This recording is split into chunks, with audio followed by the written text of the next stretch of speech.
예, 안녕하세요. 자, 우리 경제학 이제 국민소득 거의 다 돼갑니다. 국민소득 개념에 대해서 지난 시간에 우리 이제 GDP 말고 국민소득 지표로서 이제 GNP와 그다음 또 실질 GDI라는 이런 지표를 배웠죠. 그거 이제 알아두시고 그다음에 우리 책에 보면 이제 3번부터 10번까지 또 여러 개 또 국민소득 지표들이 나와 있죠. 국민 총가치분소득부터 해가지고 국내 순생산물이 쭉 나와 있는데 요 3번부터 10번까지는 10번까지는 요거 뭐 소개는 되어 있지만은 시험에도 잘 안 나오고 또 잘 쓰지도 않는 지표들입니다. 그러니까 요거는 보지 마십시오. 안 봐도 됩니다. 그 다음에 마지막으로 이제 8번이 이제 뭐냐면은 자, 우리가 GDP를 가지고 국민소득의 크기를 측정하지만 할 수 없이 GDP를 쓰고 있는 거지 이 GDP가 정말 국민의 후생의 크기를 대변하지는 못한다는 겁니다. 할 수 없이 쓰고 있는 겁니다. 예를 들어서 우리나라가 1인당 GDP로 봤을 때 세계에서 30등이라고 가정합시다. 근데 정말 우리나라 국민들의 후생 크기도 세계에서 30등일까 이 말이죠. 아니다 이 말입니다. 30등이 아니다 이 말이죠. 20등일 수도 있고 80등일 수도 있다는 거죠. 그래서 그 이제 문제점은 우리가 알아야 됩니다. 그 이유가 이제 뭐냐, 그 밑에 쭉 적혀있는 6개, 2개 적혀있죠. 첫째 6개는 그 6개는 국민들의 후생 변화는 되는데 후생은 오르거나 내리는데 전혀 GDP에는 추산되지 않는 것들입니다. 그 6개는. 그러면 이게 차이가 나죠. 이건 올라가고 내려가는데 이거는 측정이 안 되니까 추산 안 되니까 괴리가 되겠죠. 그죠? 그 6개 중에도 이제 대표적인 것이 1번, 2번, 3번입니다. 1번에 보면은 EX라고 해놔. EX. 예를 들어 말이죠. 이거 이제 가사활동뿐만이 아니라 많다는 거죠. 그러니까 가사활동이 대표적이라서 적어놨는데 우리 가정주부 가사활동은 엄청난 후생정대행이 아닙니까? 우리 가정주부 가사활동 없으면 우리나라 경제 돌아가겠습니까? 그죠? 파출부의 소득은 GDP에 들어갑니다. 근데 가정주부는 그 이상의 일을 하는데도 시장에서 거래 안 된 거래에서 들어가지 않습니다. 그 외에 이제 집에서 만들어 먹은 붕어빵, 뭐 집에서 만들어 쓴 가구 이런 거 집에서 우리가 자가 생산 소비하는 거 많잖아요. 그런데 그 후생정대 행위지만은 GDP에는 전혀 추산 안 되잖아요. 그죠? 그게 문제가 있다는 거죠. 예. 어느 우리 경제학자들이 이거 이제 예담입니다만은 가정주부 가사활동을 기회비용을 따져가지고 실제로 얼마를 돈 버는 거나 마찬가지냐 이렇게 계산을 한 게 있어요. 경제학자는 이제 기회비용 다 따져 우리 가사활동, 애들에 대한 교육활동, 집에서 이제 청소하는 활동, 밥 짓는 이제 음식하는 활동 이런 것들을 다 기회비용을 따져 이제 계산을 해가지고 이렇게 해보니까 평균 우리나라의 전업가정주부의 그를 이 돈으로 따져보니까 한 500만원 되더라 이렇게 계산한 예도 있어요. 500만원 전업주부의 활동이. 그러니까 우리가 이제 여러분들 뭐 요 강의 들으시는 분들 중에도 뭐 결혼하신 분들 계시겠지만 만약 전업주부를 와이프로 두고 있다면 그분이 집에서 뭐 아무 하는 일 없이 뭔 잔소리냐 이런 소리 해서는 안 되겠죠. 실제로는 한 500만원 버는 활동을 하고 있다는 겁니다. 밖에서 500만원을 버는, 실제로 버는 거는 이제 뭐 맞벌이 하면 밖에서 버리겠지만 집에서 전업주부 활동도 충실하게 한다면 한 500만원이나 버는 거나 마찬가지다 이렇게 생각하셔야 됩니다. 그래서 그럼 집에서 뭐 하냐, 뭐 하는 일도 없이 왜 잔소리냐 이런 말이 안 나오겠죠. 내보다 더 많이 벌 수도 있습니다. 나는 밖에서 직장에서 300만원 벌어온다. 내 와이프는 전업주부인데 500만원을 벌이는 일을 하고 있어요. 물론 충실히 했을 때 가사활동을. 네. 그러고 보면 우리 경제학이 참 재밌습니다. 그럼 이게 우리 누님들이 많아요.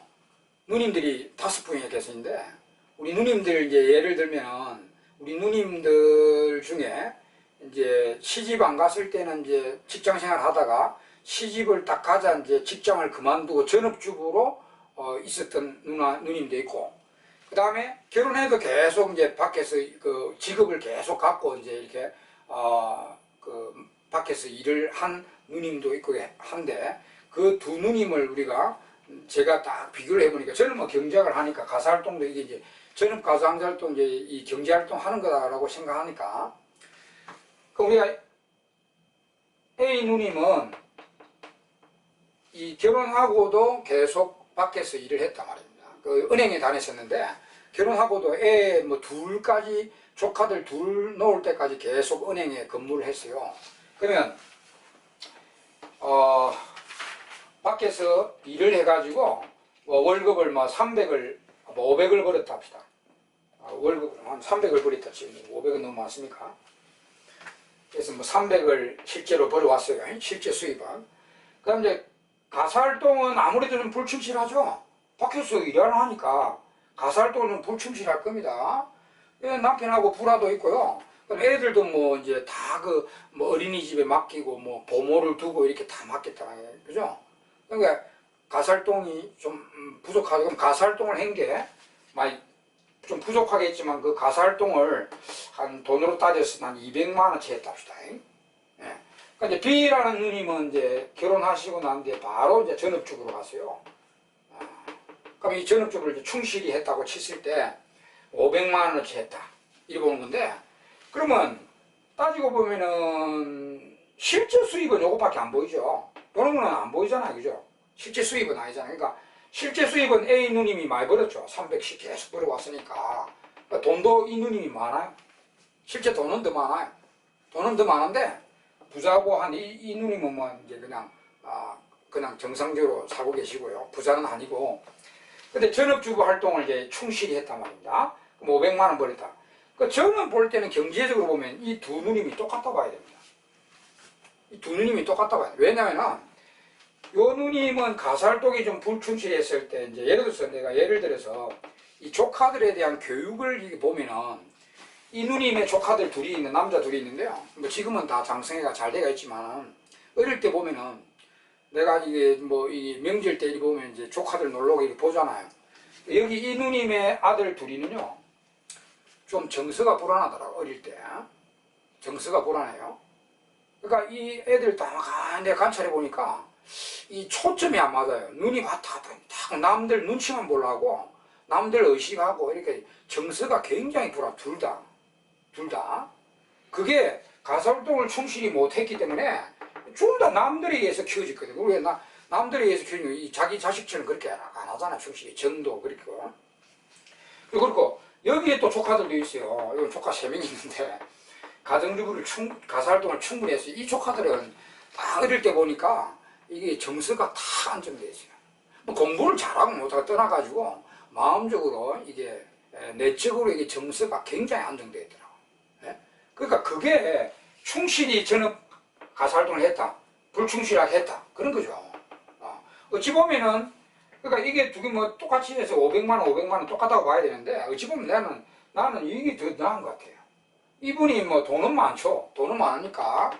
근데 부자로 살고 있지만, 이 가사활동에 대해서 충실히 못했기 때문에, 이 애들 이 교육이라든지 이런 걸 내가 봤을 때는, 길게 봤을 때는 이 누님이 더 낫다고 생각합니다. 이 누님은 뭐 실제 번 소득은 뭐 별로 없는데 저는 그렇다고 봅니다. 네. 알겠죠? 그럼 이 누님이 만약에 예를 들어서 가사활동을 내가 200으로 따져서 똑같다고 보는데 만약에 가사활동 충실히 못 해가지고 애들 교육이라든지 이런 걸 정확하게 못 해가지고 이걸 만약에 50만 원을 평가하면은 실제로는 이 누님이 더 나은 거죠. 그죠? 뭐 이런 식으로 이제 경제학적으로 해석이 가능합니다. 네. 물론 이제 이 가사활동을 우리가 돈으로 따져서 GDP의 축에는 안 하죠. 근데 기회비용을 따지고 하면은 경제적으로 보면은 그렇다는 거죠. 자, 그건 뭐 예담이고요.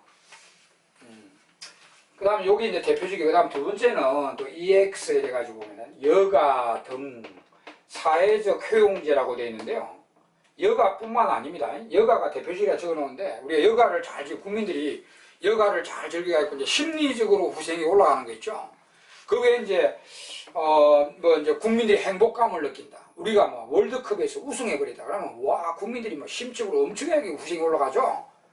에? 최근에 우리 이제 U20 그 월드컵에서 준우승했잖아요. 뭐 그런 거에서 국민들이 사기가 확 올라가는 이런 거예요. 행복감, 삶의 질이 올라가는 거, 이런 걸 통틀어 말합니다.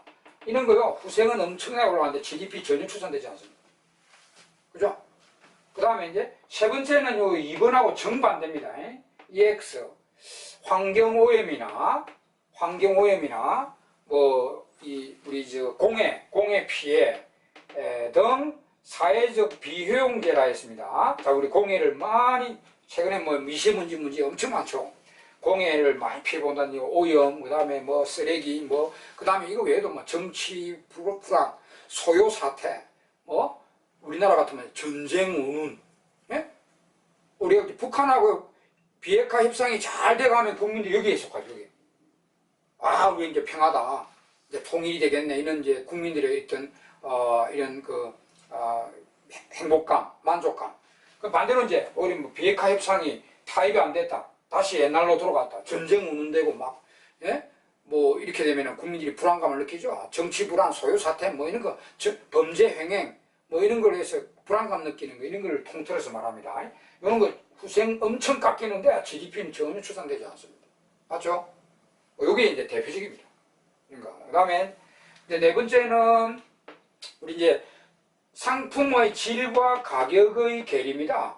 우리가 10원짜리인데요. 10원짜리에 비해 한 100원짜리 질을 갖고 있는 것도 있고, 그 다음에 이제 100원짜리지만은 10원짜리의 질도 안 되는 그런 상품도 있습니다. 그러니까 우리 가격은 GDP에 바로 추산되는 거고, 질을 느끼는 건 우리 국민들이 후생하고 직결되어 있거든요. 그죠? 그래서 후생과 GDP의 차이가 나는 또 이것도 있고. 그 다음에 이제 다섯 번째는 지하경제소득입니다. 우리 지하경제소득은 GDP 안 들어가죠? 근데 지하경제라도 이 돈을 버린 사람, 미신고 소득이라는 것도 돈을 번 사람 후생은 올라갈 거 아닙니까? 근데 이제 신고가 안 되기 때문에 GDP에 추산은 안 되거든요. 이런 거 있고요. 그 다음에 여섯 번째는 꼭 적을 필요는 없지만은 요 2번, 3번에 연결되어 있어요. 우리나라 전국이 소득이 평등하냐, 소득이 엄청나게 불평등하냐, 이거죠. 소득이 우리가 평등하면 사람들이 동질감을 느끼고 사회가 안정되고 정치도 안정되고 하겠죠. 그러니까 이제 여기 평등하면 이거 2번에 속해요. 그다음 불평등하면 사회가 엄청 불평등하면요. 소득이 엄청 평등, 우리가 잘 사는 사람과 못 사는 사람이 반목, 질시, 그다음 어울리지도 않고 서로 이렇게 부대끼지도 않고 말이죠. 그럼 또 잘 사는 사람은 항상 이 범죄가 일어날지 불안하고 말이죠. 정치 혼란하고 이래 되죠. 그럼 그거는 여기서 하면 돼요. 6번은 굳이 안 적어도 되지만 또 이게 적어놔 이런 것들이 있다 말이에요. 있고. 그 다음에 이제 그 밑에 두 가지는 후생 행위가 아닙니다. 후생 변화 행위는 전혀 아닌데 GDP만 추산되는 게 또 있단 말이에요. 뻥튀기 되는 거죠. 뻥튀기. 순수 중개 이익이라는 게 있고요. 공해 정화 비용이 두 개 적혀 있는데, 자, 이게 두 개는요, 순수 중개이익과 공해 정화 비용은 후생 정대 행위가 절대로 아닙니다. 근데 GDP만 자꾸 추산돼요. 추산돼가 GDP만 뻥튀기 되는 겁니다. 자, 순수 중개이익이라는 건 뭐냐면요, X제가 있는데 A가 만들었어요. 근데 B가 이걸 100원에 샀어요. A가 이제 X를 만들었는데 B가 100원에 샀다 말이에요. 근데 이 사람이 그거를 갖다가 C한테 200원에 팔아먹는 거고, 자, 이거 서울에 사가지고 강원도에 갖다 파는 것도 아니고, 여름에 사가 저장 달아냈다가 겨울에 파는 것도 아니고, 그런 건 다 시간적, 장소적 효용 정된이지만, 한날 한 장소에서요, 자기가 만든 거 아닙니다. A가 만든 걸 100원에 샀어요. 그대로 200원에 여기 C한테 갈아 팔아먹어요. 그러니까 이 사람의 100원이 순수 중개이익입니다. 근데 이 사람이 한 거 있어, 이거? 한 거 없단 말이죠. 이 사람은 포장을 바꾼 것도 아니고 질을 바꾼 것도 아니고 그대로 사가 그대로 200원에 갖다 파는 거 이런 거 우리가 많습니다. 순수 중개이익. 이 사람이 요 100원을 소득 신고하면 요 100원은 GDP에 들어가 버려요. 근데 이게 이제 여기서 이 사람이 한 게 아무것도 없어요. 후생정대니까. 그러니까 이런 것이 요 있고, 그 다음에 공해 정화 비용은 요거하고 반대라 요. 우리 공해 피해 입으면 후생이 깎이죠. 그러면 공해 정화 비용을 들여서 공해를 안 내잖아요. 여기 공장이 있다. 제주 공장이 있다. 공해를 내뿜으면 후생이 마이너스죠. 근데 이 기업이 공해 정화 장치를 달아 공해를 건절시켰습니다. 그러면 공해와 관련된 후생은 제로로 복귀한 겁니다. 공해와 관련 국민들의 후생은 제로로 복귀했는데, 이 공해 정화 비용 요거 있죠. 공해 정화 비용 요거는 계속 GDP 들어가거든요. 이거 좀 이제 뻥튀기 되는 이유입니다. 그래서 이렇게 이제 설명, 이거 외우지는 말고요. 이렇게 이제 이해를 하시면 되고, 또 그 밑에 우리 당구장 표시해가지고, 요것들을 또 이렇게 묶어놨네. 이렇게도 시험이 나오니까, 다음 중, 오히려 국민 후생이 GDP보다 커지는 요인과 작아지는 요인을 골라라. 이렇게 또 내려치고 했거든요. 그러면 그게 이제 정리해놨잖아요. 그죠? 우리 가사활동, 여가 등 사회적 효용문제. 이러면 후생은 오르는데 GDP 추산한다니까 이거 커지거든요. 그 다음에 이제, 요거 질이 가격보다 훨씬 좋을 때, 뭐 소득이 지하경제가 많을 때, 그죠? 그 다음에 소득이 평등할 때, 뭐 이런 게 이제 후생이 GDP보다 더 커지는 요인이고, 반대는 이제 GDP가 오히려 후생보다 더 커지는 요인은 이제 특히 3번이 대표적이죠. 정치 불안, 전쟁 운운, 뭐 사회 혼란, 뭐 오염 피해, 공해 피해, 뭐 이런 거 소음 피해 이런 거 많을 때, 이거는 대표적으로 이제 후생이 깎이는 거잖아. 근데 GDP는 전혀 추산되지 않는 거. 그다음에 가격이 오히려 질보다 훨씬 좋을 때, 질이 나쁠 때, 소득이 불평등할 때, 그다음에 요 두 놈은 GDP만 자꾸 올라가잖아. 후생 올라가는 게 아닌데. 이렇게 또 정리를 해놨습니다. 그러니까 그거 이제 이해하면서 이렇게 정리를 하시면 돼요. 자, 이상으로 해서 이제 우리 그 뒤에 여러분, 우리 책의 마지막에 이제 책이니까 이런 GDP가 후생 크기를 잘 대변 못하니까 이제 이름 있는 경제학자들이 나름대로 GDP 말고 다른 지수 수자, 다른 지표들 수자해서 많은 지표들을 개발해냈어요. 개발했는데 수고만 하시죠. 아무것도 실용성 없습니다. 그게 보면 뭐 경제 후생 지표, 뭐 순 경제 후생 뭐 있죠. 그린 GDP 등등 이거 안 봐도 돼. 숨정은 잘 안 옵니다. 그러니까 그 대체 지수들은 전혀 보실 필요가 없습니다. 자, 이상으로 해서 이제 우리가 이제 우리 8장 거시경제학이란 무엇인가, 그 다음에 주인공인 국민소득에 대해서 개척이나 이런 관련 용어들 쭉 다 살펴봤습니다. 네. 자, 이제 그 다음 파트 이제 9장부터가 이제 본격적인 거시경제학 이론입니다. 자, 그럼 그 9장에 들어가진 우리 책에도 보니까 그 9장 제일 앞에 표지 외쪽에 보면 거시경제학의 체계라고 되어 있죠. 요거 체계 먼저 설명드리겠습니다. 체계는 미시도 필요하지만 거시가 더 필요해요. 앞에서도 말씀드렸죠. 거시는 더 잘 이해하기 위해서는 체계를 더 잡아야 됩니다. 네. 그래서 이 장별 체계가 어떻게 되는가 설명을 먼저 드리겠습니다. 장별 체계입니다. 우리 9장부터 최종 16장까지 그 장별 제목들이 적혀 있는데, 왜 이런 제목들이 적혀 있는가 설명드리겠습니다. 자, 거시경제학 체계입니다. 자, 거시를 이제 분석함에 있어서 거시경제학에서는 거시에서는 시장들이 어떤 시장들이 등장하는가, 그 제일 밑에 보면은 거시경제에 등장하는 시장들과 관계라고 해놨죠. 거시경제학에서는 어떤 시장들이 등장하는가. 그럼 먼저 복습해 봅시다. 미시경제학의 시장 체계는 어땠죠? 미시경제학에는 시장이 어떤 시장들이 등장했죠? 미시경제학의 시장은 크게 생산물 시장과 5장인 거죠. 5장에. 그 다음에 6장에 그 배후 시장인 생산 요소 시장이 나왔죠. 요소 중에 우리가 대표적인 노동이니까 노동시장을 다뤘지만은 이렇게 크게 나눠질 거예요. 생산물 시장, 요소 시장 이렇게 나눠질 거예요. 그 다음에 다시 더 자세히 이제 완경 생산물 시장, 불경 생산물 시장, 또 노동시장도 완경 노동시장, 불안정 경쟁 노동시장 이렇게 나눴죠. 나눴고, 또 생산물 시장은 또 불안정 경쟁에 더 자세히 나눠서 독점 시장, 과점 시장, 독점적 경쟁 시장 이렇게 또 세 개로 나눴죠. 그리고 노동시장은 불안정 경쟁 노동시장 중에 이제 하나, 수요 독점 노동시장이라는 게 기억나죠? 이렇게 미시는 이렇게 시장을 이렇게 나눠서 분석에 들어갔습니다. 아시죠? 미시를 한 번 정도 들으면 이 책에는 이제 알고 계셔야죠. 미시경제학의 전체 시장 분석은 이렇게 나눠졌구나. 이렇게 이제 참고로 말씀드리고요. 그럼 거시에서는 어떤 시장이 등장하는가? 거시에서는 왕경, 불경경이 안 나와요. 그런 건 안 나오고 그냥 시장들만 쭉 나오는데, 자, 거시에서도 당연히 요 생산물 시장 주요하게 나옵니다. 생산물 시장이 제일 중요한 시장이죠.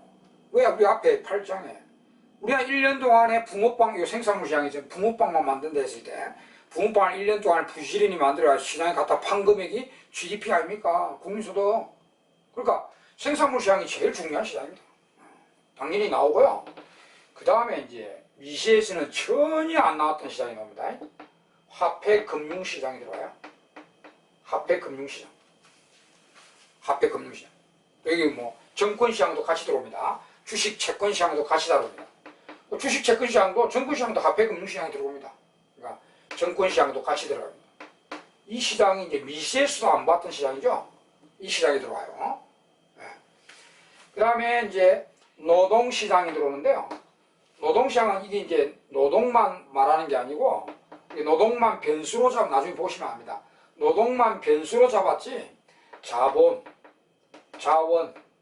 기술까지 모두 고려되어 있는 시장입니다. 그러니까 노사사기, 우리 알죠? 노사사기, 우리나라 총공급을 결정하는 시장입니다. 노사사기 시장, 이런 시장이 있고요. 그 다음 이제 개방경제에서는 이제 해외시장이 등장합니다. 해외시장. 그리고 해외시장은 이제 우리 그 국제경제에 따로 다릅니다. 우리나라와 외국과의 이제 경제거래 관계는 따로 다르고요. 국제경제에 따로 다르네. 마지막에. 국내 경제만 보면 이런 시장들이 등장해요. 이런 시장들이. 그러면 우리가 현실에서는, 자, 현실에서는 국민소득이 어디에서 결정될까요? 해외시장도 빼버리고. 자, 국민소득이라는 게 어디서 결정되느냐? 현실에서는 전부 다 관계되어 있습니다. 일단은 우리가 8장에 배운 것처럼 일단 생산물 시장이 핵심이겠죠. 여기서 1년 동안에 붕어빵 만들어가 갖다 판 게 GDP거든요. 그죠? 여기가 좀 단기적인 국민소득 결정에 영향을 미치고, 우리가 계속 이야기했죠. 요 시장이죠. 요 시장. 우리가 아무리 붕어빵을 사 먹으려 해도 붕어빵을 못 만들어 팔면은 GDP가 안 올라가잖아요. 그럼 붕어빵을 만들어내려면 노사자기 능력이 또 있어야 됩니다. 이게 뒷받침이 돼야 되죠. 이게 총공급 시장인데요. 앞에서도 계속 이야기했습니다. 좀 장기적으로는 국민소득의 크기에 영향을 미치는 게 노사자기 능력 시장입니다. 이게 있어야 붕어빵을 또 만들어 팔 거 아닙니까? 그러면 붕어빵 만들어 팔면은 국민소득이 올라가잖아요. 그럼 이 붕어빵을 만들 수 있는 이 능력이 없으면 아무리 우리가 붕어빵 많이 수요해도 못 만들어 파니까 국민소득이 올라가지 않겠죠. 그죠? 그래서 이거는 좀 장기에, 총공급측 시장은 장기에 좀 영향을 미치고요. 좀 단기에는 요 시장이에요. 요 시장. 좀 단기적으로는 요걸 제외하면은, 단기적으로는 이 생산물 시장에서 우리가 붕어빵 부지런히 만들어가지고 이게 갖다 파니까, 단기로는 국민소득에 좀 영향을 미치는 시장이 요 시장입니다. 요 시장. 그리고 화폐금융시장은요, 생산물 시장의 배후의 시장이 기업 맞물리 돌아가는 시장입니다. 왜냐면은 우리가 생산물 시장에서 빵 만들고 팔고 사고 팔고 이렇게 하려면 우리 지금 물물교환 합니까? 옛날처럼? 물물교환 합니까? 아니죠. 전부 다 돈으로 사고 팔고 뭐 예금, 정권, 주식 이런 거로 다 그 대체해가지고 물건 사고 팔고 하잖아요. 그러니까 오늘날 자본주의의 생산물 시장을 존재큰 만드는 배후의 시장이 화폐금융입니다. 화폐금융. 이거는 거의 기업 맞물리 들어간다 보면 돼요. 두 시장은. 그래서 하여튼 단기적으로는 요 시장에서 국민소득의 크기에 영향을 미치고요. 좀 장기로는 요 시장 쪽에서 국민소득의 크기에 영향을 미치게 됩니다. 그럼 우리가 이제 주로 보면 이제 우리 단기경제학은 케인즈, 장기경제학은 고준파, 다 연결되어 있습니다. 나중에 고준파들 경제학자들은 이쪽에서 국민소득을 결정한다. 이렇게 나옵니다. 또 케인즈는 이쪽에서 국민소득을 결정한다. 이렇게 나오죠. 그리고 이 시장을 묶어서 우리나라 총수요측 시장이라 합니다. 총수요측 시장. 물론 요 안에도 우리가 생산물 시장 안에도 이제 작은 의미의 공급 수요가 있죠. 빵 공급이 있잖아요. 그 희비의 공급이 있는데 그 넓게 보면 여기 이제 총 공급을 했죠. 빵 만들어내는 능력. 그럼 여기에서 이제 우리가 생산물을 만들어내면, 빵을 만들어내면 전국의 가게 기업, 정부, 기업, 이제 해외인들이 빵 사 먹으러 들어오거든요. 그러니까 수요, 우리나라 총 수요를 결정하는 시장이 이 두 시장입니다. 그래서 이제 이 두 개를 묶어서 요거는 그냥 따라가고요. 생산물 시장을 더 부드럽게 만드는 윤활유 시장이라 보면 되고요. 요게 이제 총 수요측 시장이고, 우리 거시 전체적으로 보면 요거는 총 공급 능력 결정 시장입니다. 이렇게 돼요. 그래서 근데 우리 현실은 국민소득 결정이 좀 단기로는 이쪽에서 이제 특히 말하면 이제 수요, 빵 만들어내놨는데 이제 우리가 사야 또 팔릴 거 아닙니까? 만들어냈다고 GDP 되는 거 아니잖아. 우리가 사 먹어야 이제 또 GDP 축이 된단 말입니다. 사 먹어야 팔리니까 GDP 축이 되죠. 그러니까 이쪽에서 총 수요 쪽에서 단기적으로 좀 국민소득의 크기를 결정하고요. 아무리 수요한다 하더라도 이 능력이 안 되면 빵을 못 만들어 팔거든요. 그러면 좀 장기로는 이 능력이 또 증가돼야 또 빵을 더 많이 만들어 파니까 장기로는 이쪽에서 국민소득의 크기를 결정합니다. 나중에 다 나옵니다. 이러면 잘 알아두세요. 그 현실은 이거 다 따질 거 없이 이제 다 시장들이 관계돼 가지고 이제 국민소득의 크기를 결정하게 됩니다. 자, 이렇게 딱 생각하시고 그러면 우리 이제 거시경제학의 구장이 뭐냐? 국민소득이 국민소득이 어디서 어떻게 결정되는가 이론인데, 기초적 이론이라고 되어 있습니다. 기초적 이론. 국민소득이 어디서 결정된다? 기초이론이 나왔어요. 왜 기초이론이냐? 여기에 두 이론이 있는데, 옛날고의 이론과요, 케인즈 자신의 이론이 두 개가 소개됩니다.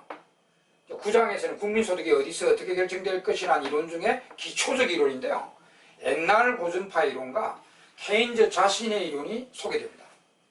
이 두 이론, 옛날 고전파 이론과 케인즈 자신의 이론은 오늘날 사고로 봤을 때는 너무 단순하다라는 이론인데요, 나중에 공부하시겠지만 옛날 고전파는요, 이 시장들 없어요. 이 시장들 완전히 무시하고 이 시장에서만 이 노자작이 능력에 의해서 Y가 결정된다, 이런 사고를 갖게 됩니다. 하여튼 우리 앞에서 계속 고전파, 옛날 고전파는 공급 중시, 수요 아무런 의미가 없습니다. 공급 중시 경제학이니까 이제 요 노자작이 능력에 의해서 Y가 결정되는 그런 견해를 갖게 됐고요. 옛날 고전파들은. 또 케인즈는요, 요 시장 완전히 무시하고요. 케인즈는 뭐 단기적인 거, 이런 거 수요측 경제학이니까 이거 완전히 무시하고, 여기서 또 화폐금융도 고려 안 했어요. 이 케인즈는 너무 천재라서 단순하게 분석하려고 한 게 특징입니다. 그러니까 여기서도 이 화폐금융은 언급 안 하고 요것만, 붕어빵 시장에서만 어떻게 돼가지고 Y가 결정될 것이라, 이런 이론이 나왔어요. 요 한 시장만 보고, 케인즈 자신은. 또 옛날 고전파는 요 시장만 보고. 그러니까 우리가 금방 이야기했죠. 현실은 모든 시장이 다 어우러져가 Y를 결정합니다. 모든 시장이 다 관계돼가지고 Y를 결정하는 게 현실인데, 옛날 고전파 이론과 케인즈 자신 이론은 요 한 시장만 봤기 때문에 너무 단순하다 해봐요. 너무 단순하다 해서 이제 단순 이론이라 합니다. 물론 고전파 이론은 약간 소개하겠고요. 주 이제 9장의 핵심은 케인즈 이론입니다. 케인즈 생산물 시장만 우리나라에 있다. 붕어빵 만들어 팔고 하는 요 시장만 있다. 요거 해가지고 여기서 붕어빵 총 수요의 크기에서 Y가 결정된다는 견해를 갖게 됩니다. 화폐 금융은 없어요. 그러니까 여기 이제 9장인데, 9장이 딱 끝나면 그 다음에 쫙 넘어가는데 12장으로 가는데요. 12장. 9장하고 연결된 게 12장입니다. 12장 60년대 케인즈 제자들 있죠.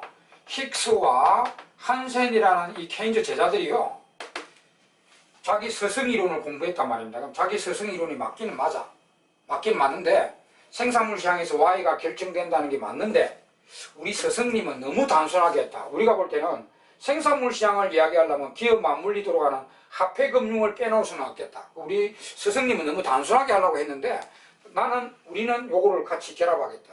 이거 기업 맞물리 돌아가는 시장이거든요.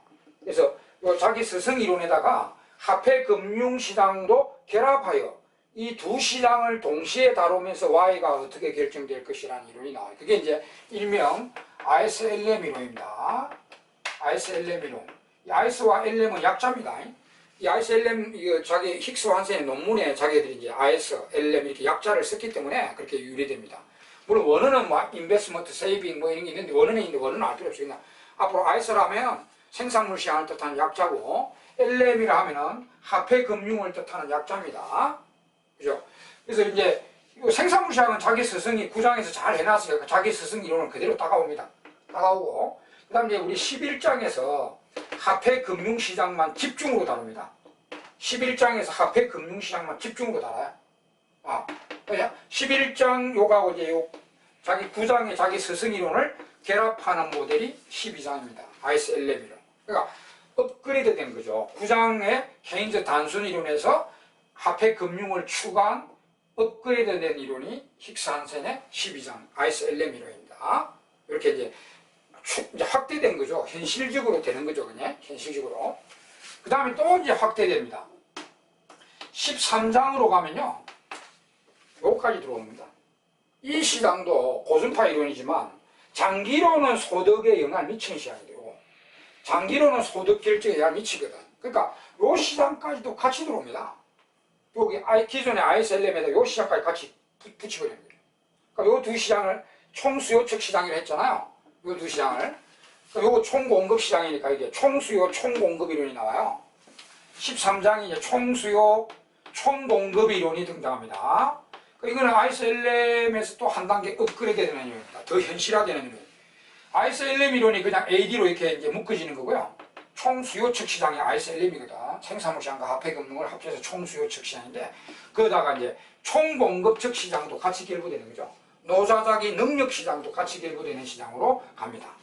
이렇게 하면서, 여러분, 국민소득 결정 이론이 이렇게 나옵니다. 9장에 케인즈 생산물 시장만 본 국민소득 결정 이론에서 12장에 화폐금융을 추가한 국민소득 결정 이론, 거기다가 고순파 이론까지 들어오는 거죠. 그래서 고순파 이론까지 넣어서 이제 총수요, 총공급 이론이 등장합니다. 이런 식으로 이제 해외 시장만 빼놓고는 이제 이렇게 작 시장들을 확대시키면서 현실화시키고 있죠. 현실화시키는. 이렇게 이제 체계가 잡혀 있습니다. 알겠죠? 그 다음에 이제 19장, 10장은 어디 갔냐면은 10장은 강론입니다, 여러분. 10장은 우리 총수요를 구성하는 성질력 요인이 뭐죠? 소비수요와 투자수요죠? 총수요를 구성하는 성질 요인이 소비와 투자 아닙니까? 그러면 이 총수요를 늘리고 줄이려면 소비가 늘어나고 떨어지고 투자가 늘어나고 떨어지게 하려면 결국 총수요를 늘어나게 줄어들게 하려면 어떻게 해야 되느냐. 그래서 국민들의 소비는 뭐에 영향을 받는가, 기업들은 투자는 뭐에 영향을 받아 투자하는가, 이런 것들 다루는 일입니다. 각종 소비 함수론, 각종 투자 함수론을 공부하면서 국민들이 소비에 영향을 미치는 요인들, 투자에 영향을 미치는 요인들을 알아보고자 하는 강론이라고 보면 됩니다. 네, 알겠죠? 그거 10장. 하여튼 13장까지 이렇게 일단락을 짓고요. 14장은 뭐냐면, 14장은 역시 14장도 강론입니다. 14장은 이제 물가와 인플레이션과 실업에 대해서만 집중으로 봅니다.